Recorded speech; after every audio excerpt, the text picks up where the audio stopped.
El Salvador es un país de contrastes muy profundos.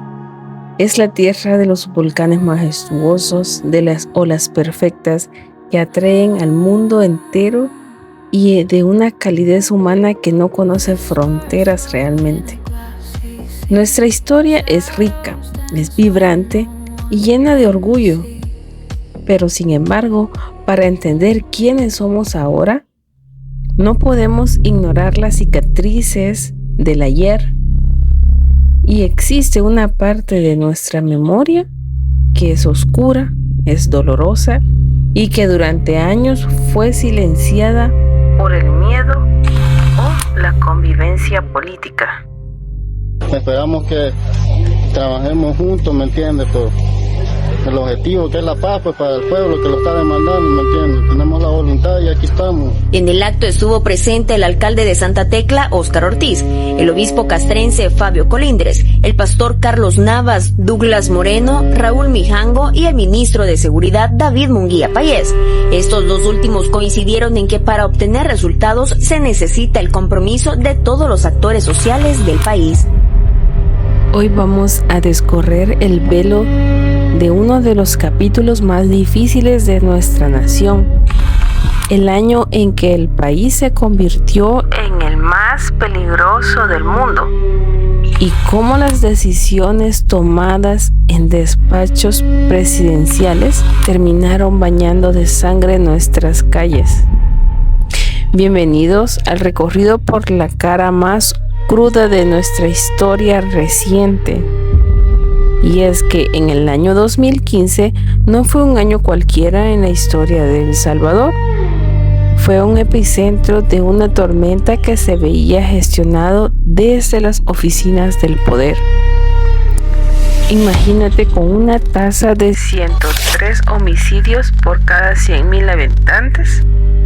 El país se desangraba bajo el mandato del presidente Salvador Sánchez Serén.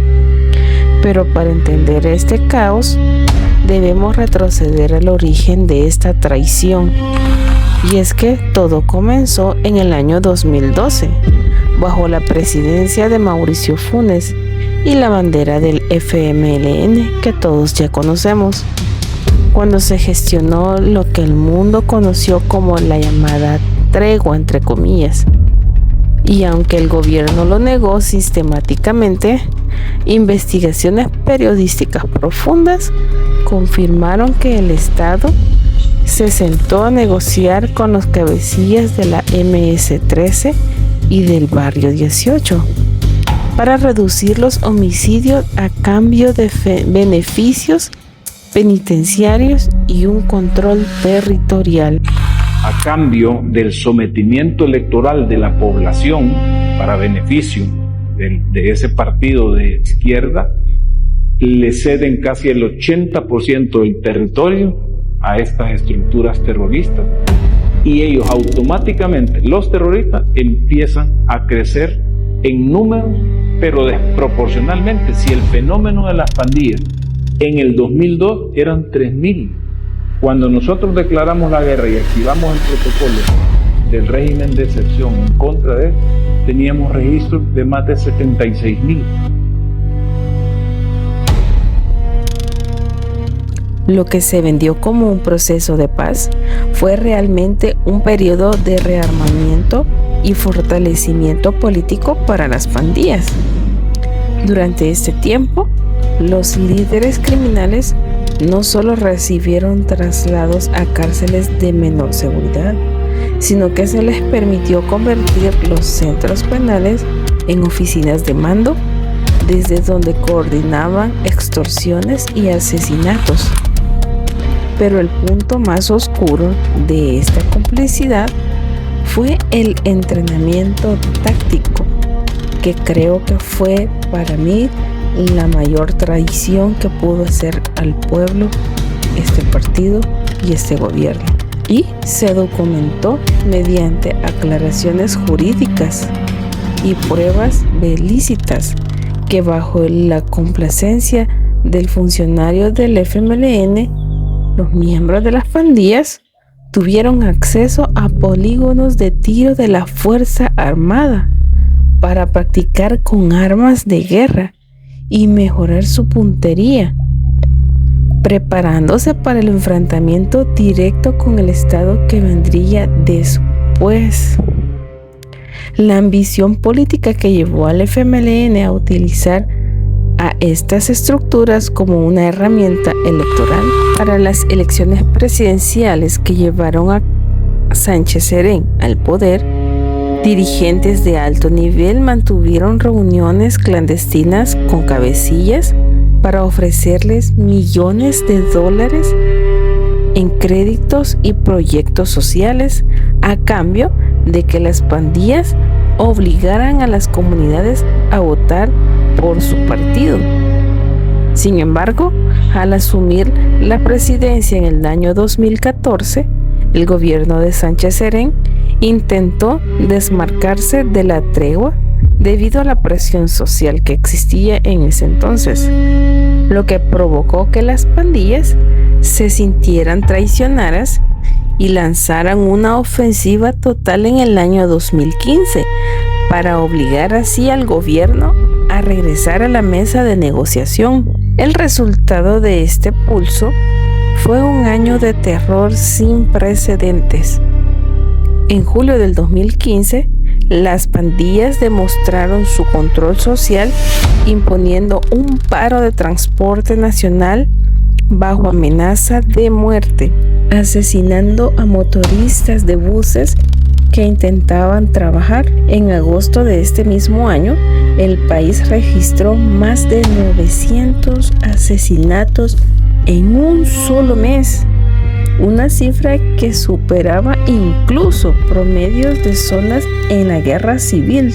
No te podés imaginar. Las pandillas comenzaron a cazar a policías y a soldados fuera del servicio, extendiendo al terror a sus familias incluso.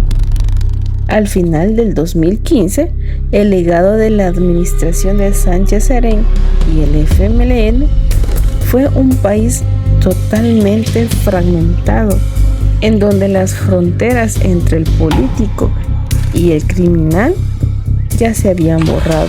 El Salvador sigue conmocionado por el hallazgo de un cementerio clandestino en el que por lo menos había 25 cadáveres, muchos de ellos desmembrados.